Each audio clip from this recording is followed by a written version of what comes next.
Okay. Okay. So today let us look. Yesterday I said container isolation. All right. Containers, whatever applications which you put in a container will be working in an isolated environment. What do I mean by that isolation?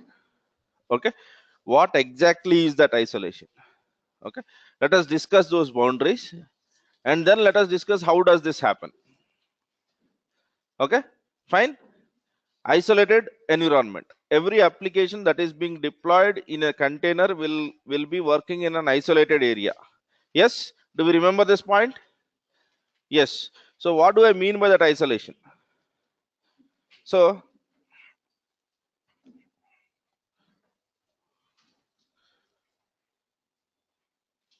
I will try to give you a simple perspective towards it. You just tell me what that application will get, and then I will be relating it to a container. So for now, I will be taking an example of 3 physical machines, more different machines. Okay. So I've taken 3 physical machines. Okay. I will call it as physical 1, physical 2. You can think of this as 3 virtual machines also. Anything is okay. Okay. So in this, I have installed Apache, and in this I have installed MySQL, and in this I have installed Tomcat. Are we good? Now what happens to these applications? What will these applications get? Whenever I run Apache, what is that operating system is giving it? A application run చేసినా operating system ఏమి ఇస్తుంది? It will give you some amount of RAM to work. It will give you an hard disk access to work, right? And it would give it network. Yes. 3 important aspects for every application is it might get some networking capabilities. It will be getting basically a RAM to work on.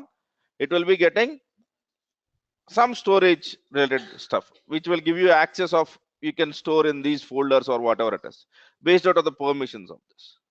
Okay. Now, if I change anything in Apache, will MySQL be impacted? Yes or no?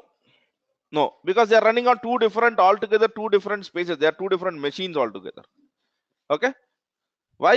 Because physical machines one's operating system has nothing to do with physical machine 2's operating system. The same thing goes for 2 to 3. Are we good? So every application, when it wants to work in isolation, it needs to have its own operating system. Yes, it needs to get the operating system needs to have its own file system, and operating system needs to have its own network. Okay. All of this is what makes it isolated. Now can you make a statement that Apache in physical server 1 is running in isolation, MySQL in physical server 2 is running in isolation, and Tomcat in physical server 3 is running in isolation? Is that clear? Yes. Now let us understand what basically a container does. Okay. So now I am creating a physical machine or a virtual machine 4. Okay. This is my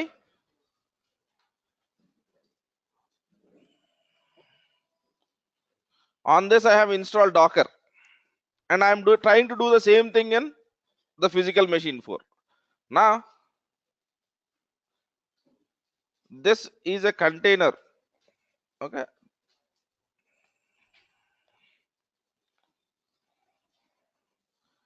So Apache,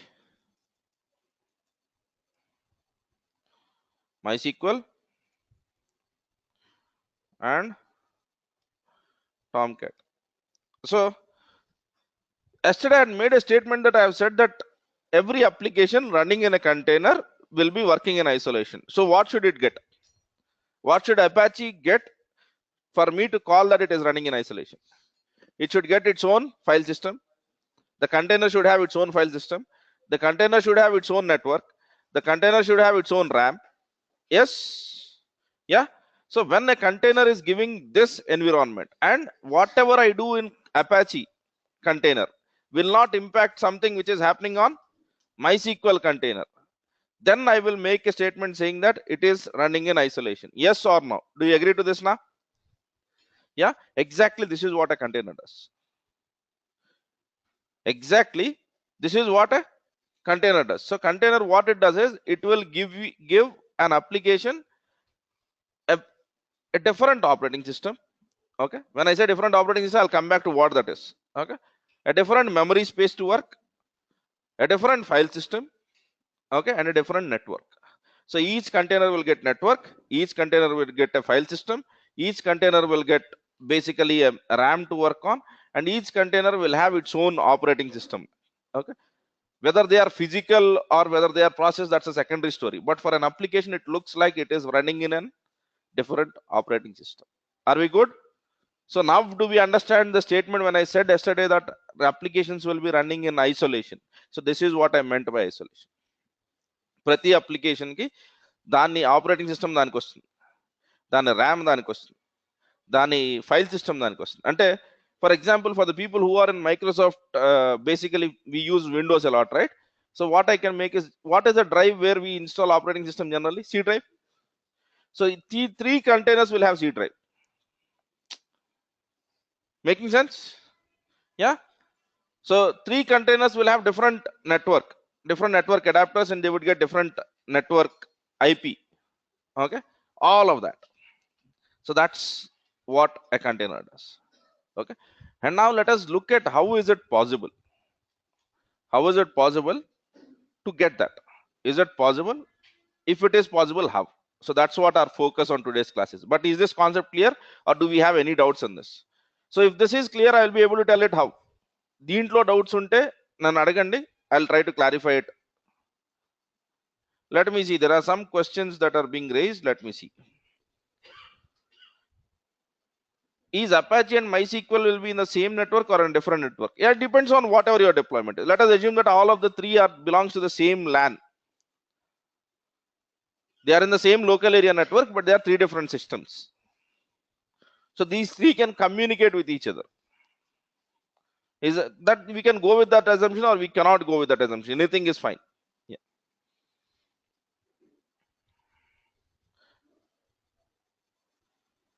What if there is a security or a patch update to be applied, and if interfaces with the connection among, you will not be doing patching on containers. First thing, you will be doing patching on physical server 4, not in containers OS. Are we getting the whole point? So that's how it works. Patching నేను ఏమైనా చేయాలనుకుంటే నా physical server 4 లో చేస్తాను. I'll not be doing it on my container. So that is something which should not be worrying me. Okay. So they can't communicate. They can or cannot. It depends on your application's architecture. If Apache, MySQL, and Tomcat are required for one application's deployment, you would be deploying them in such a way that they communicate with each other. If they are three different application needs, you will ensure that they don't communicate with each other. You can do both. Communicate కావాలంటే ఇవ్వచ్చు, వద్దనుకుంటే no, right? So if I want my laptop to be communicated to someone else, so what is that we would do? We both join the same network. Yes or no?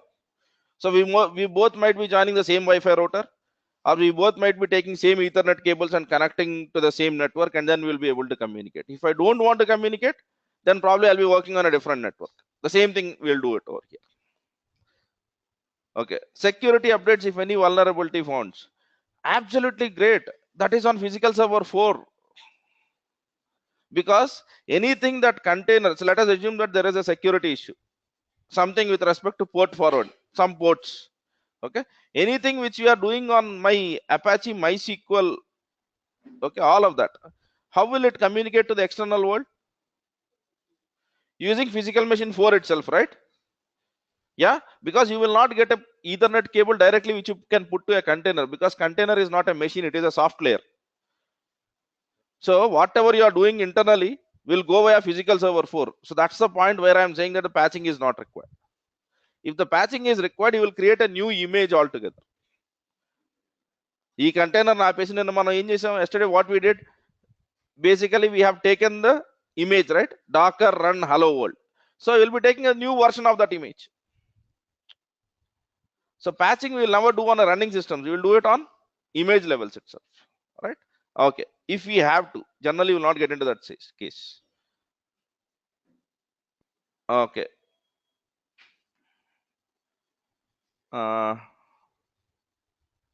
If OS is corrupted, how can they recover? They cannot. It depends on whether you have taken a backup or not. We will be learning on how to take a backup. If you have not taken a backup, it will not recover. The same thing is with any system, right? నా దగ్గర 3 లక్షల రూపాయల system ఉందండి, backup తీలా, SMPS కాలిపోయింది, ఏం చేయగలను? Nothing.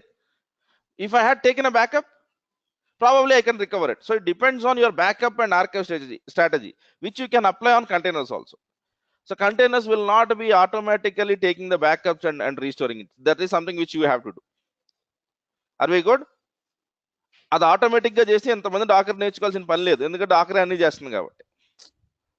If it is intelligent enough to know that I am going to fail and I have to take backups, then most of the stuff is automated. We do it in a different way.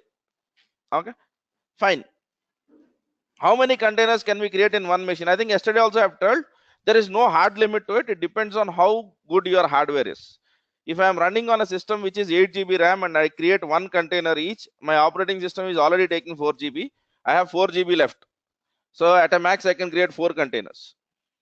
So it depends on your system's power rather than really containers capability. Fine. With OS, we can create clusters. How to overcome that with containers for redundancy? For that itself, we are trying to learn Kubernetes. For these clusters itself, we will be learning Kubernetes, but that is the last thing. So movie has just now started and you're asking me about Climax. So let us have a patience for us to finish about it, because we need to cover many aspects before we reach there. One license is enough for all. Yes, absolutely. Because what you have in there is a virtualized operating system. It is not a physical operating system. You need not pay any license cost there. Are we getting the whole point? Container lo unnadi Windows operating system or Linux full blown operating system kaadu. Okay, so I'll be coming back to that point. How it works, don't ask me. If you have any doubts on this deployment, you can ask, because I'll be telling you some stuff right now which will help you to understand that. Are we good? Docker sounding good now? From the day where we started, do we have some clarity now what a container is all about? Container is giving an application an isolated area to work on, and for that we use a tool called as Docker. Is Docker a new technology? Absolutely not. Linus Torvalds had made a provision for this on the day one of Linux kernel, but it was the least explored area. Okay, we had some companies speaking about containers. For example, Google was speaking a lot about it, but Docker had made it popular. Yeah, so there are still some Linux containers for the Linux world where we call it as LXC or LXD kind of containers and all of that, but still in the container world, Docker is like Google in search engine and Microsoft Office in document processing. Okay, Google search engine tarvata Bing is probably after 9 positions. Okay, if you calculate, and similarly after Microsoft Word there is no equivalent document processing system. That's what a Docker is. Okay, these guys work heavily on making containers simple, making containers capable. Fine. Okay, now let us see how containers work.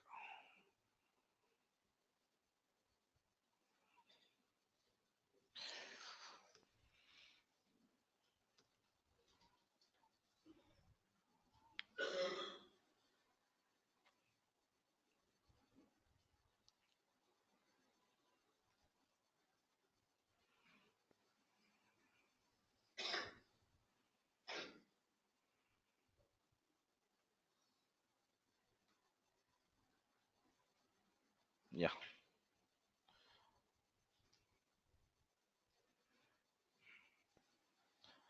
how containers work, very important. There is no need for me to cover even this, but I want you to understand how this all happens. Okay, ఇది అర్థం అవ్వకపోతే Dakar మీద పని చేయలేమా, బంగారంలా చేసుకోవచ్చు. There is nothing, it has nothing to do with using Docker. But if you know this, you'll come to understand how it is happening, right? So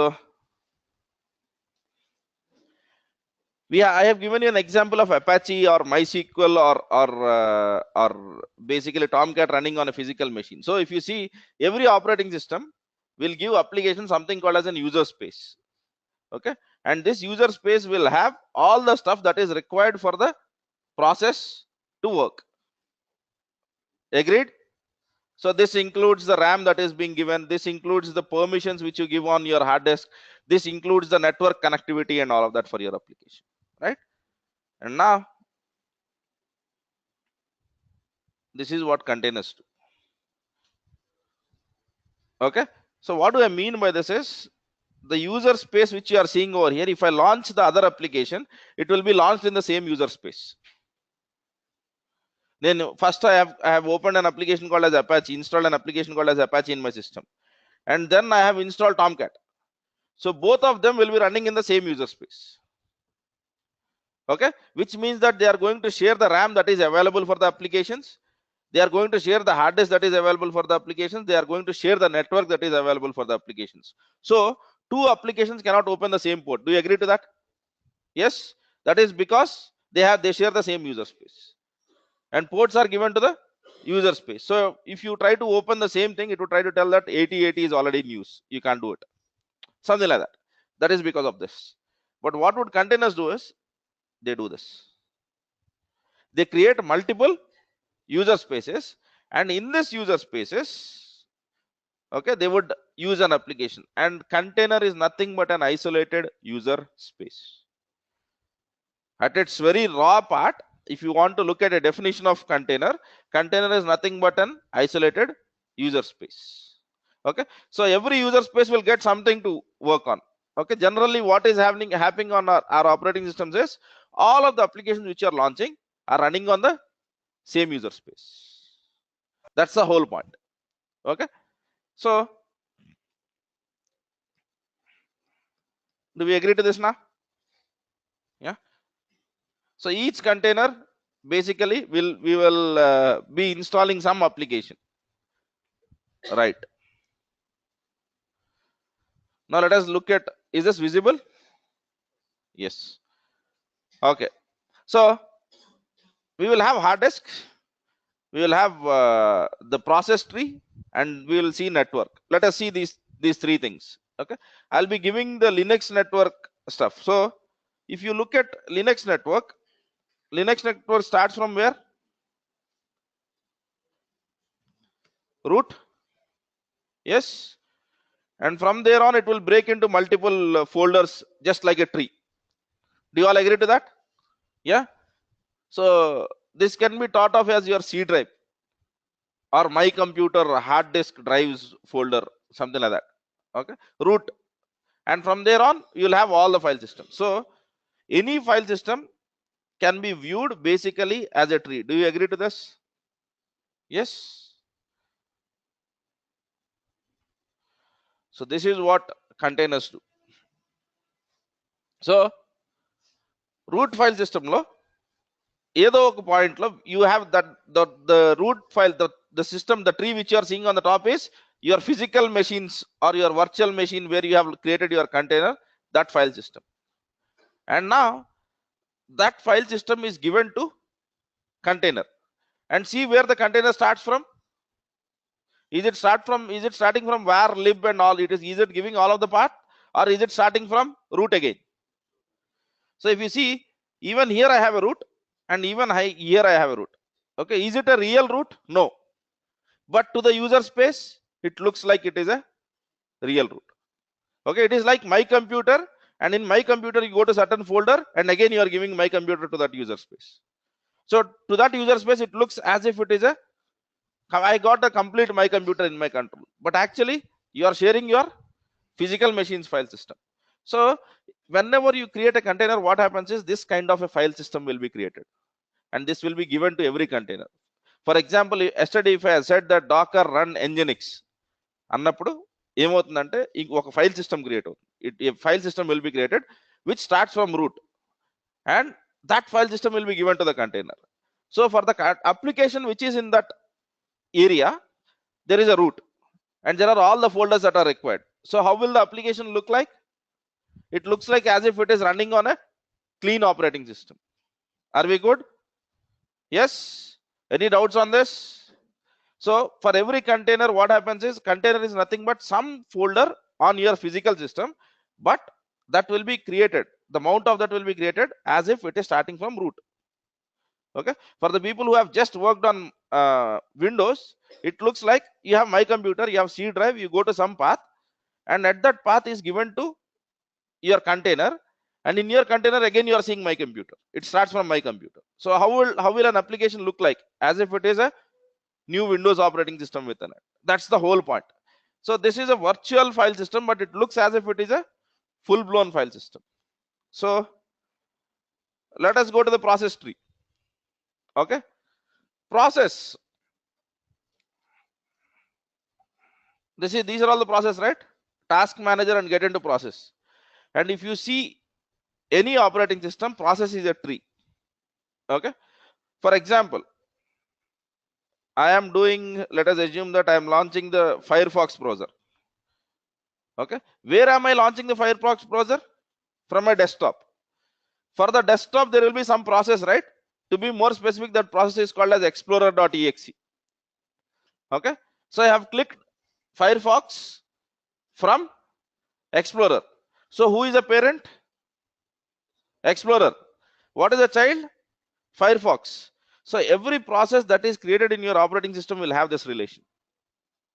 Okay. Yedo okkastan nunde start avutadi.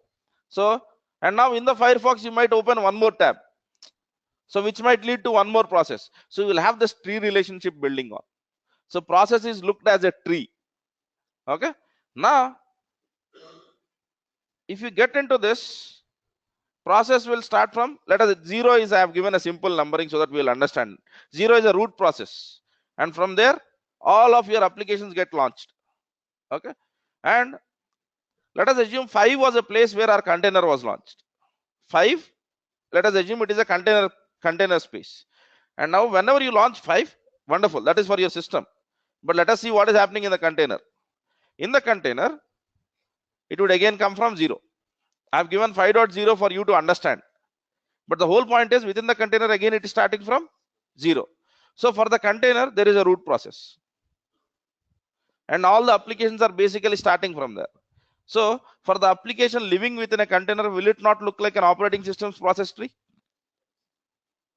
So for a container, we have given a field so that it looks like a file system is operating system's file system, and basically process tree is what? Operating system's process tree. So two problems solved. Yes, file system operating file system laga kanipistundi, alage process tree kuda operating system process tree laga kanipistundi. So the last part is network. I'll go to the network and then I'll come back to this. Okay, so let me go to this diagram. Network. So for the people in Windows, just opening this, these are your network providers, right? So whenever you have a Wi-Fi, you would have a LAN connection, you would have multiple network providers. Similarly, in the Linux world, you would have something called as ETH0, ETH1, and all of this. So you might be using ETH0. You might be using local area connection. Fine. But within the container, again, some of the adapters will be created.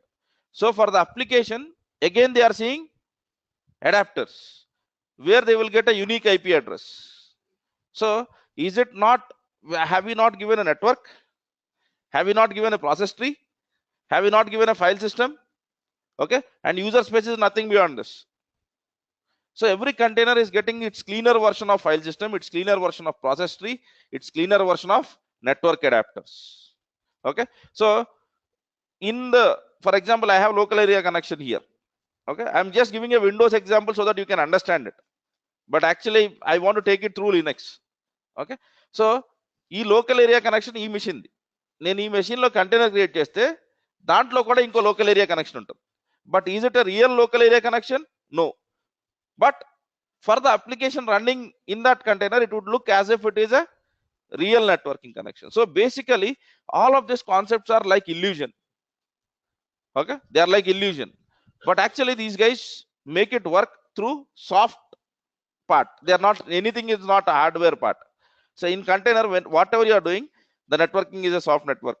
The file system is a soft file system, and basically the process tree is a soft process tree. Are you getting the whole point? Yes. To the container, you can't plug in an adapter. Not happening, because it has to share whatever is there on the physical system. Now let us go back to our first slide, where I have said that in VM you will be creating 4 different machines and installing 4 different operating systems, right? And they would work in isolation. But now here what I'm trying to tell, I will be creating 4 different isolated user spaces, which I am going to call it as containers, where each isolated each isolated user space will get its own file system, will get its own process tree, and will get its own network. That's the whole concept of container. Are we good? Now, how will this happen actually? Is there anything which will help to make it happen? So, okay, I'll come back to this. Okay, there is a concept called as namespaces. This is a Linux concept. In Linux, if you search for namespaces, it is basically a kernel concept. Not many of the people use namespaces, but all of this is happening by a concept called as namespace. For a process, we would have a namespace. For a network, we would have a namespace. For a file system, we would have a namespace. And container technology uses this namespace to create that isolations. Right? Now, here what I want to project is, whenever you are working on a process, a process in a container has nothing to do with a container running in other process. It cannot call, it cannot kill. If you want to communicate to the other container, it is exactly like how you communicate with the other system. If one container wants to contact the other container, they cannot call them directly. The only way is how, if I want to communicate from my laptop to some other laptop in the network, what will I do? I will use a network. I might use some SSH, I might use report desktop, whatever the protocol is. Here also I have to do the same thing. A process in a container has nothing to do with the process running on other container. They cannot call, they cannot kill. Okay. Similarly, a file system which is running in one container has nothing to do with a file system running on other container. If you really want to make both of them work, how can two file systems, or how can two systems basically share the data? Again, using network. Okay, one container's IP address has nothing to do with other container's IP address, because it is as good as one system's IP address has nothing to do with other system's IP address. Now, is it making sense? Yes. So all of this is happening because of a concept called as namespace, and this is a Linux concept which is there from day one, very least explored area. Okay, so these namespaces are basically called as kernel namespaces. So did you remember the process tree which I said about? You will be getting 5.0. That is basically achieved by using something called as PID namespaces, process ID namespace. So if you use this process ID namespace, okay, and if you know how to work on kernels, you can basically create this, and that is what Docker does. Docker internal ga meer Docker run annangane em chestundante, it will use kernel namespace. And similarly, for your file system, it is using mount namespace, MNT namespace. For your network, it is using net namespace. For the users which you are going to create, it is using the user namespace, because the user on your physical system has nothing to do with users in containers. There might be all different. That's the whole point. So all of these isolations are created by a Linux concept which is called as kernel namespace. ఇది ఇంటర్వ్యూలో అడగరండి, ఇప్పుడు వరకు ఎవరిని అడిగే అవకాశం కూడా లేదు. But I am trying to tell this because if you want to go deeper into this technology, this will help you out. This is just an opening gate, and now from here you can understand any container technology. If you want to go with LXC, if you want to go with something called as Rocket containers, All of the containers have to use this, right? Okay. Now, so for every container, I have to give certain memory limits. So I'm speaking mostly towards RAM and all of these aspects. So how are these done? So there is a concept called as control groups. There is a concept called as control groups. And we would be using these control groups to allocate memories to our process. I want to create this process which requires 2 GB of RAM. That is what we are doing, right? Yeah. So I want a fixed amount of RAM. So how will I give in a process? I'll be using a concept called as control group. So there are two concepts which are very important. One is C group, the other one is namespace. To understand how Dockers work. To make Dockers work, you don't need at all. Okay, but this will give you a one level deeper idea of what is happening inside it.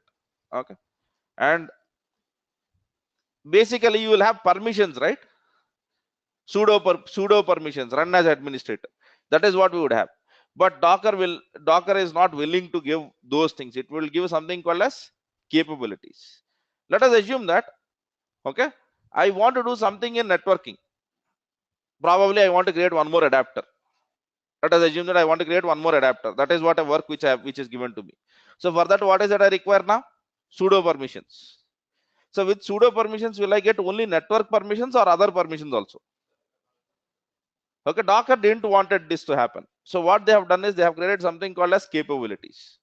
So for example, if I want a networking stuff to be done, rather than giving all permissions, they will be giving me only network related capability. I will have networking related permissions itself, not the complete permissions. So capabilities, namespaces, C groups, three important underlying foundations which make your container technology work. That's the whole aspect around it. Are we good? Yes. Okay. So now do we have a clarity on what isolation is and how is isolation happening? Yes. Or do you want me to reiterate again?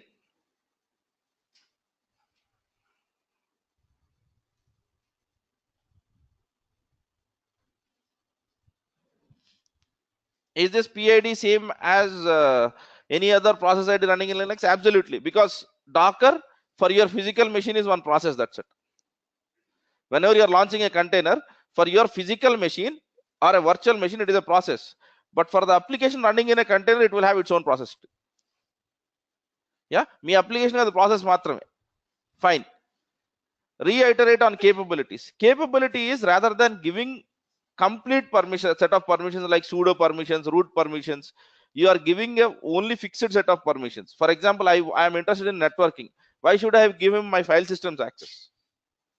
So he wants to do something on networking. So now what we do, we add him to the sudo group, and then he would be executing like sudo some commands around it. Now rather than doing it, what we would say is let us give him networking capabilities. Capabilities is fine grained access control.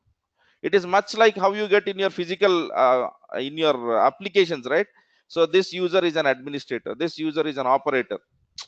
Okay, so rather than giving like that, what we are trying to do is this user should have a permission to create new users. This user should have a permission to delete some users. So you are giving fine grained access to the user. That is called as a capability. Okay, fine. So once install the Docker, can we install any application on Linux machine out of the Docker? Can we make network adapters dedicated to each other rather than sharing network adapter with? Okay. So I'll tell you one thing. So this aspect, Shiva, when I'll be speaking about Docker networking soon, then I will try to answer, because now I don't want to confuse the understanding what people had. Okay. So I'll be answering this, but I'll be answering when I deal with something called as Docker networking. Okay, fine. Can you please explain capabilities? I think I've done that. Wherever we require more space, see, space is no longer the worry. Hard disk space is the least thing which you have to worry, because it is dynamic space which you get. Okay, me container కి ఎంత space వస్తుందంటే whatever is free on that drive will be given to your container, and your container can use that. So don't worry about hard disk spaces. The thing which you need to worry about is a memory space. The thing which you really need to worry about is the memory, not really the hard disk space. Okay. So memory, will be looking at C groups and we'll be looking at how to control and what can be controlled and what cannot be controlled. Okay. So, but the thing which you need to worry is not hard disk, RAM. Remember that. Yeah. Fine. Okay. So are we good? Yes. So shall I log in into the Docker which I have created yesterday, and let us see whether it is getting file system and all of that. Whatever I have said over here is happening there or not. Yes. Okay.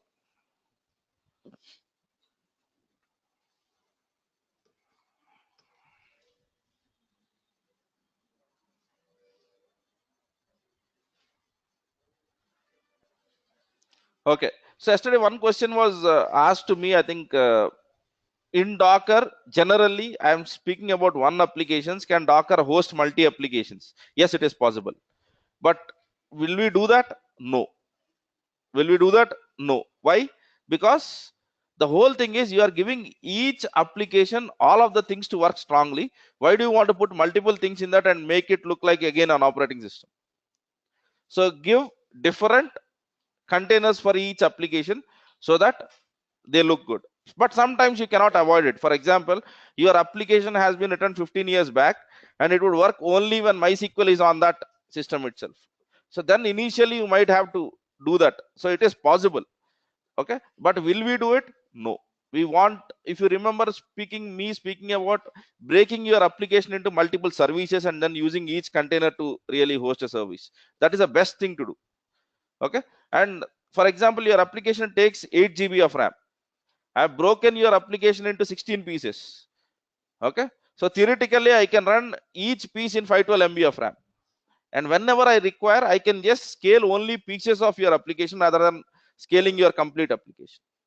Okay. For example, నాకు 3 registration services కావాలండి. So if I have one application, I need 24 GB of RAM. But remember, if I have registration is on a service which run on 1 GB, okay, 8 GB for all, I require just 11 GB now. Because registration is happening more, not the other services. So why do you want to scale the complete application? So this concept is basically called as microservices. Breaking your application into individually executable services is a microservice. There is a concept that people are discussing even now, which is called as nano service. Much smaller services. Micro itself is smaller. They are breaking further down into nano services. So for that, they are using a serverless technology. That's a different story. But yeah, but the whole point is the days are gone when the application, they used to write a single large application and then host it in a very big server. No, now industry is looking towards smaller services and many services combined to form your application. So this gives you two abilities. Okay, let me tell about that and let me go into this. Okay, so let us assume that your company is building two applications, is growing two applications. Okay, so each application, let us assume that they have 4 smaller services. Okay, so I'll call this as R is registration. Okay, and A is administration, S is storing, and N is notification. Okay, so this is an e-commerce app, and now I'm trying to build another application which is towards healthcare. Okay, even in healthcare, I will have similar services, but they are different. Okay, so rather than registration, what I would be calling it as is register health. Okay, administer patient records. Okay, store diagnosis information. But when we speak of notification, they are exactly the same. Sending an email to a person or sending an SMS to a person is the same irrespective of the application. Do you agree to that? So rather than me writing the code twice, I can reuse the same notification service. So there is no need for me to rewrite notification at all. For any application which I am going to write in my company again, because I have one solid notification microservice. Yeah, I will just use the same image to bring in over here. So is my problem solved? Work reduced? Yes. So this is where the reusability comes into play. Yeah. Similarly, if I have just spoken about something which we understand, but there are many things in a dev architecture which can be actually reused. Okay. For example, if you want to store the data into some MongoDB or NoSQL DB, no matter whatever your application is, whether it is healthcare, whatever it is, every application will write a similar code. If I have written one reusable service, I can use it in all the applications. So rather than writing it many times, people are looking at reusing it many times. So that's where microservices help. Fine. And microservices work very well with Docker. So that's why Docker is important. So what is a microservice? An application broken down into individually executable services, okay, which are smaller. That's the whole concept. How do you do it is developer's headache. Okay, so a couple of days ago, I think Bhaskar was speaking to me about, so if I was given an application breaking down into multiple microservices, is it a DevOps job? No. If a developer breaks the application already, deploying them is a DevOps job, not breaking the application. So because to break the application into individually executable services, you need to know some coding. You need to know how your application works. So that is not our headache. వాళ్ళు break చేసేసిన తర్వాత దాన్ని deploy చేయడం మన పని. So our responsibility is to just build and deploy that. Okay, so let us be clear on that. Fine. Now let us get into our containers. So container unda Bhaskar, Docker create చేసలేదా? Okay, let me use my Windows. So yesterday what has happened was I have created the machines generally in a different region, North Virginia. I use Oregon. So I asked Bhaskar to delete all of that machines. So let me quickly go into this, and it's okay. File system is the same, whether you work it from Windows or whether you work it from any other place.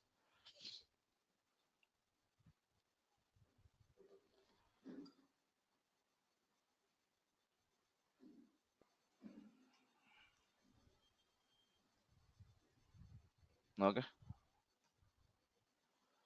Whatever we require, I think, yeah, it is not moving, man. How about the database aspect when you break into microservice? That is a storage service. That's it. Database is also MySQL as a service. That's it. MySQL will not be broken further. MySQL cannot be broken further because that is not in our hands. But if your application is using NoSQL database like MongoDB or Cassandra or some kind of the DB, it is not as huge as what a database looks like. So it depends on what your application is using. Database as a service is what we are going to use in that case. Okay. So can we run containers inside other containers? Have you watched the Inception movie? Okay, ఆ cinema చూడని వాళ్ళ గురించి చెప్తున్నాను. ఆ సినిమాలో ఏమవుద్దంటే హీరోకి ఒక కళ వస్తుంది, ఆ కళలో ఇంకో కళ, ఆ కళలో ఇంకో కళ. The movie basically at the end of the day movie run time is, అంటే it is 2.5 hours movie, but actually what has happened in reality is probably, if I'm not wrong, it happens for not more than 1 minute. But actually most of the things will be happening in dreams. The same thing happens when you launch the container inside a container. It is like launching virtual machine in a virtual machine. Is it not possible? In some places it is not, in some places it is. But will we do it? Never. Why do you want to complicate your life? Let us make it simple.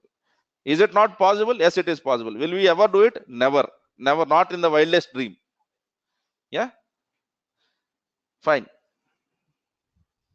Okay, if my questions are visible to you, Abdul, I think they are visible, but actually I'm getting a lot of questions, so I might have skipped your question. So if you can copy and paste it, I think I should be able to answer it. Who defines the capabilities?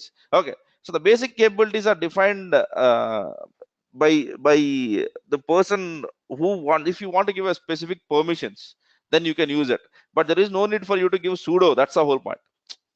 So by default your user will get certain permissions, and if you want to add, you can go with capabilities. They are available. They are available for use. Whether we use it or not is our choice. C groups is available for usage. Whether we use it or not is our choice. Okay, but namespace and name, when it comes to namespace, there is no need for us to use it. Your Docker installation is doing that. Yeah. Okay. Is the concept of namespace same for? No, they are slightly different. They are slightly different.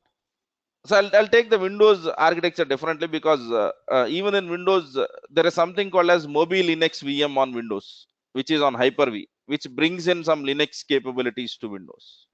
Okay, so I don't want to speak about that now. Okay, let us take it simply one step after that step. Okay, fine. Instead of using container technology, can we create multiple users and install Tomcat and okay. So multiple user spaces, if you are able to create, that's fine. Not multiple users. Are we getting the whole point?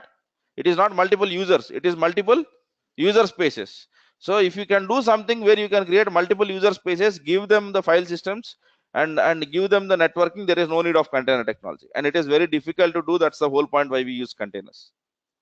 అవన్నీ సొంతంగా చేయటం కన్నా మనం ఇది వాడుకోవటం సుఖం అంతే. But if you create multiple users and then do it, it would be more difficult to manage. Yeah. Okay, fine. So let me see what is in here. Docker.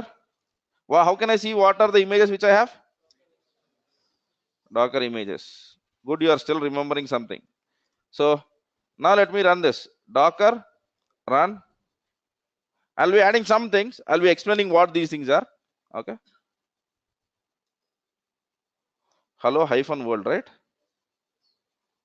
Okay.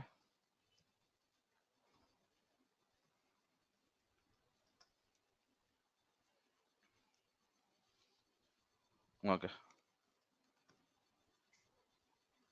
Docker images.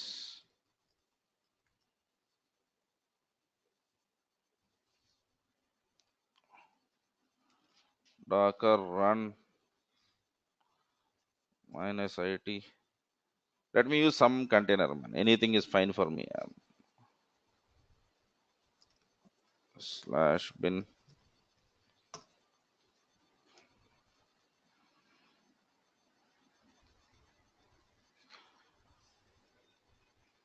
Okay. These are all wrong containers. Sorry for that. So Docker run. What was the container which we have downloaded yesterday? Nginx.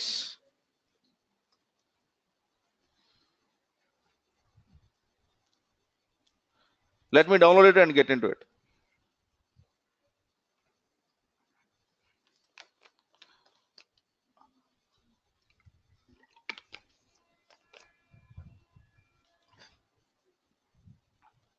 Once you go into your container, you can do whatever is possible on a physical machine, but by default you will not have everything. అంటే కొన్ని container లో ping అన్న command కూడా ఉండకపోవచ్చు, IP config కూడా ఉండకపోవచ్చు. You have to use the very basic versions of the stuff. So your containers will be very less capable when we speak of. You will not be seeing most of the things, but if you want, you can do installation. But the problem is when you do all of that, your container will also become like a virtual machine. So do only what is necessary. So let me get into this now. So Docker run it nginx /bin /bash. Okay, are you seeing it? Yes. Root at the rate what? Yeah, this is something. This is not our file system. Yes, I am not inside the content, but you over here it used to get quality thought at the rate qt. But what is that I am getting now? So am I getting my own file system? Yes. If you see, if the process command is also not found, so it will have very thin operating system. But the whole point is, inside the Docker container, I am having a file system, and this file system has nothing to do with the file system which I have on my physical machine, because this is a mounted file system. Yeah, will it be stored on the physical machine? Yes. Okay, but it would be displayed to the Docker user or to the user in the container as if it is a full-blown application. Are we getting the whole point? Yes. I don't have a PS command. I don't want to install it also. But if you see, okay, ipconfig, you will not even have that. Okay, you can install apt-get. If it is a Ubuntu based, you can use apt-get and all of that, and then get the utils. Or there is some command called as show.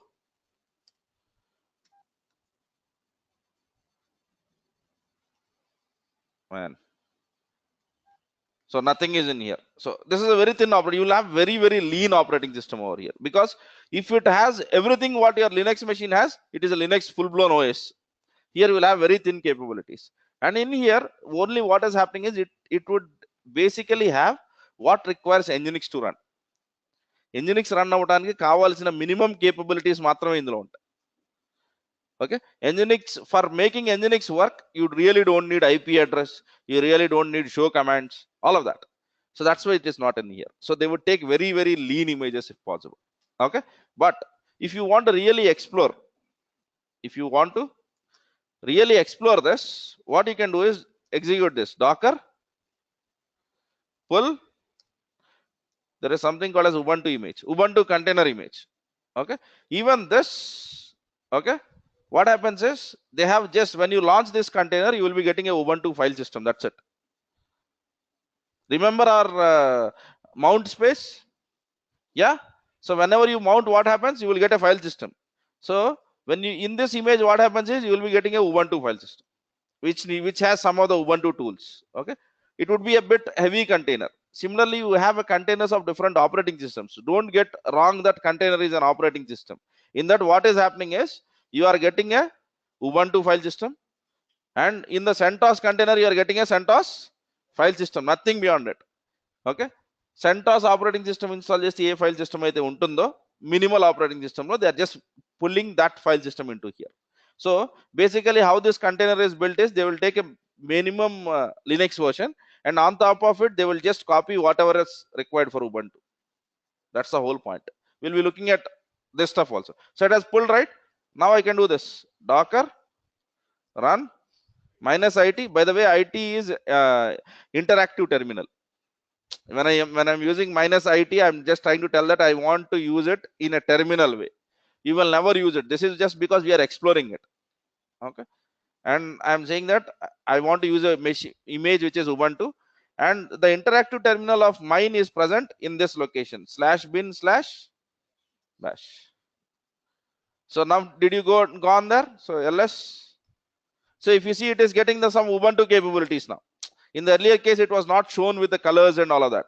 But now, since this file system has Ubuntu file system, it has some Ubuntu capabilities. You would be seeing some of the commands. Now here I can go and say that apt-get install tree -5. It says I don't know what this is, because the package manager is not there. So for the tree, whatever package manager is there, you have to add it. Okay, so let me do even this at least. Apt-get update.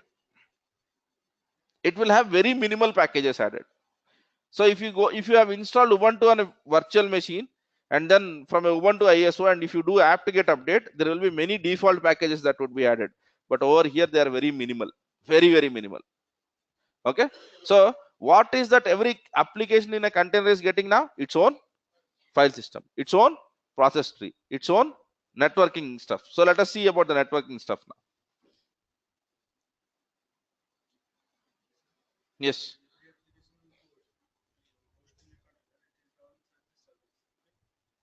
every application hosted in a container, ideally it should be, ideally it should run as a service, but it is not required.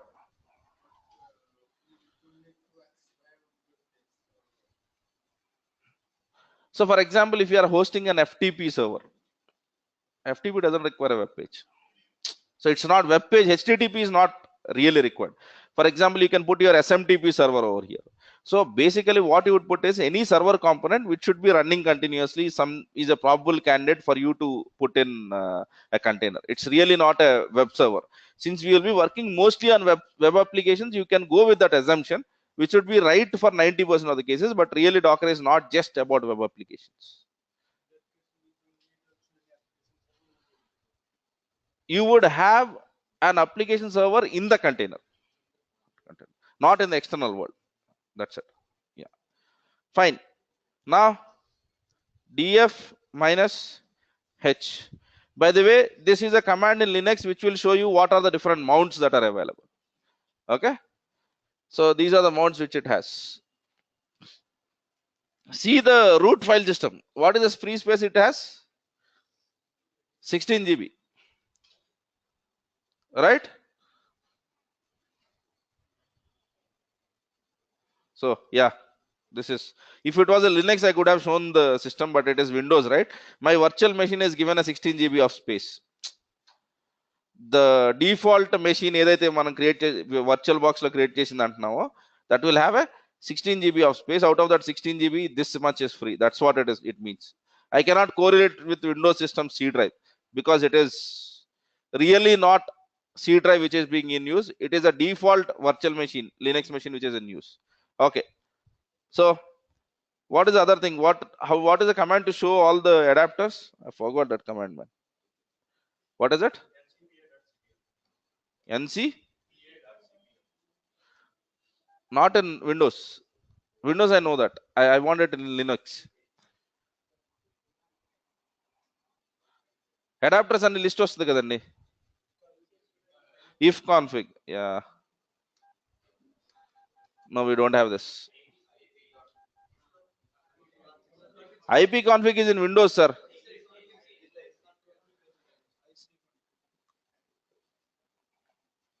IPA. So let me try it. If config. If config is not happening.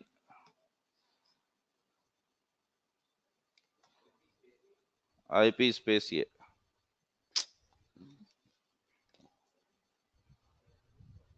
Oh man. What is it? IP space? IPA దొరకలేదు. It is just trying to tell that I don't have IP. So is there any raw command, any Linux kernel command which you know? If not, I'll show you tomorrow. I do have to just Google that command. You have to take the raw commands. That's the whole point. You have to go to the kernel and then use it. Okay. So what we can do is we can do this, I think. IP utils Ubuntu. Let us install this package and I think we should be able to get everything. Let me try to do this. apt-get install IP utils. Okay.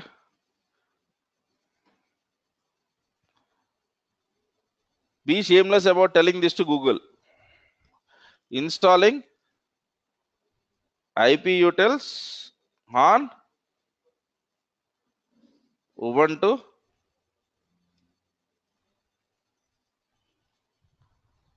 as I said. That's the whole point. So there was a saying, right? You should never lie to lawyer and doctor, and similarly to Google also. Okay, fine. So basically he tries to tell that use this apt-get install IP utils ping. Let us try it out. Yes.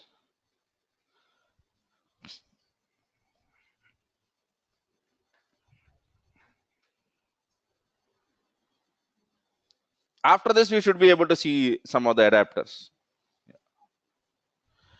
And when you install the Ubuntu ISO, there is no need for you to do this because this is inbuilt. But when you speak of a Ubuntu container image, it is not that large. It is a very simple image. మీరు చూస్తే మనకు Ubuntu container చాలా తక్కువ టైంలో download అయిపోయింది, Dakar pull అనగా. But you try to do the same thing with the Ubuntu ISO, it would take hell lot of time because it is a 700 gig file. But here it is hardly 80 to 100 MB. That's the whole point. Okay. In the case in Nginx container, we should have all the capabilities for the OS as well, right? But why are we having less capabilities? Why do you need all the capabilities? In the container, I would require OS the capabilities only which I want.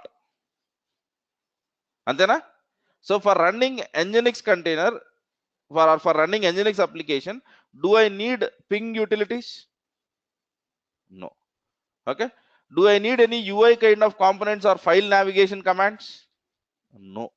So then why do I need to have it and increase the size of the container? So I would try to put the container size to as much minimal as possible. That's why they are not having it. Yeah. So in the Nginx image, in some operating system plus Nginx installed. Okay. It is not some operating system. In Docker, you can think of it as Linux kernel plus Nginx. Okay. And some Delta utilities which Nginx requires. So container for you is a Linux kernel plus application plus some installation which your application requires. But it is not a full-blown operating system. Yeah. Fine. 43 దగ్గర ఆగిపోయింది అది. Okay, it's fine, man. I'll yeah, it is done. Good. So if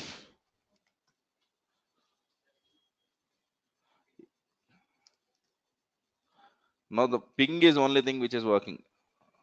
Ping google.com. So I have installed iputils -ping, right? I should have installed the rest also. Yeah, it's okay. I'll be showing this in the next class, so don't worry about it. Fine. I'll be showing you the network adapters. But what is happening inside the container? Are we having a good idea now? Yes, because this concept I'll not be reiterating again and again. Okay, tomorrow I'll be speaking about two kinds of containers which are called as attached containers or detached containers. So basically what do I mean by it is background containers or a foreground containers. Okay, we'll be starting from that and we'll be looking into multiple command line options. Okay, so from tomorrow, whenever I write some commands, right, people tend to note everything. Please don't note everything. Docker run, ఆ తర్వాత నేను చేసే ఆపేయండి. Just use docker run and I will be showing you how to help use the documentation of Docker to know many things about it. Similarly, I might be using commands like docker stop. Okay, don't make a note of complete command, just write docker stop, so that these are the commands which you have to look for help while you are using it. So I want it that way. Okay, కానీ నేను Dakar run Ubuntu i-it Ubuntu /bin/bash అని మీరు రాసే లోపల నేను వేరే topic చెప్పేస్తాను, మీరు అది మర్చిపోతారు, మీకు అది గుర్తు కూడా ఉండదు. So don't write everything. So you can skip even docker word, you can write d login or you can write something like d start. So during all of this class your d is docker for you, use shorthand. Okay, fine. Okay, so let me stop it at that and let us meet tomorrow to start using docker command line. Okay, once we finish docker command line we will be learning on how to basically create images. So we'll be learning about volumes, networks, stacks, and then Kubernetes. So this will be our flow. Yes, all the containers will have same image. By what do you mean by same image? You mean file system?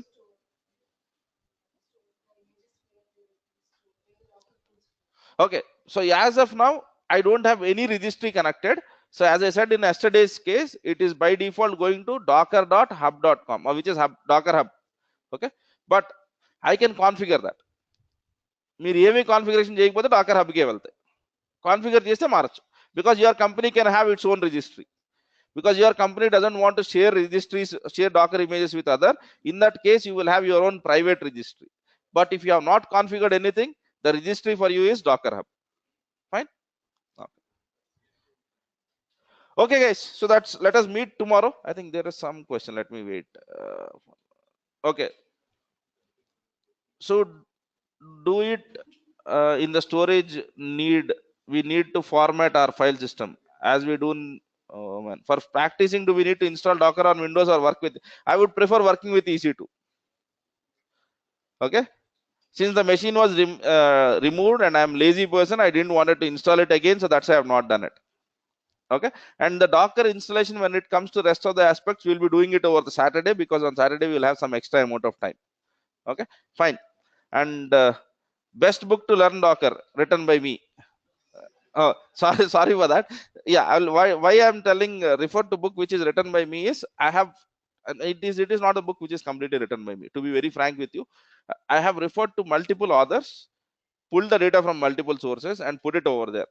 So you can trust me, read my book and then you can think of anything, because every book has a strong area in one part. So they might be very good at networking, they might be very good at storage and all of that. I try to bring in all the best things and try to do it. Read that. If you are not satisfied, then I'll tell you the next book. Pardon me? PDF format of my book will not be available. It is in the hard copy, right? For you at least. For the people in the online, they are sharing that book in the PDF where they can read it over there. That's the whole point. Do you have the book on Amazon? No, Satish will be sharing it to you. Satish has it, not Amazon. Speak with Quality Thought, you should be able to get that book. Yeah. Okay, how app services can be installed in the containers? We'll be doing it from tomorrow. So we'll be using the containers and then we'll be creating the containers. So we'll be doing all of that. Yeah. Thanks. Thanks, guys.